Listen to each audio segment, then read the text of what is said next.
city of Gouda this morning. Got here about 8 AM, so I thought I had an hour before starting work. With this morning light, I'd come out here, test the Fuji, test the Ricoh.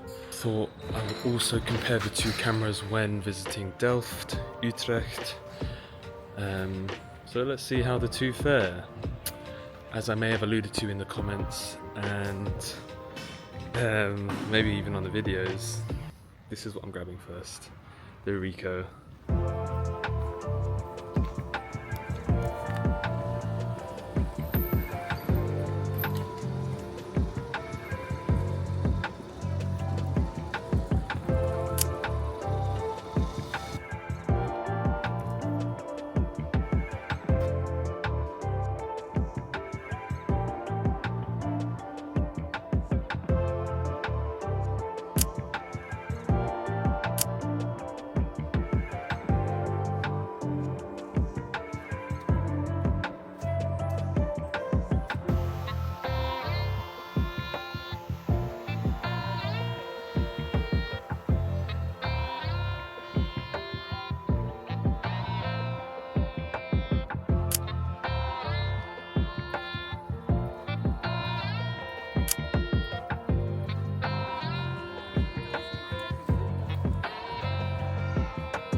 Nice sign. Yeah, but I take it down. Come on. It's part of it. No, it's very, very dangerous. Is it dangerous? It won't fall. It's just crumbling, though. This year? Next year? Friday. Next Friday. Replace this. Isn't that funny? Because I've never complimented a shop sign before. And the moment I do, you're saying you're replacing it next week. So next it should be red.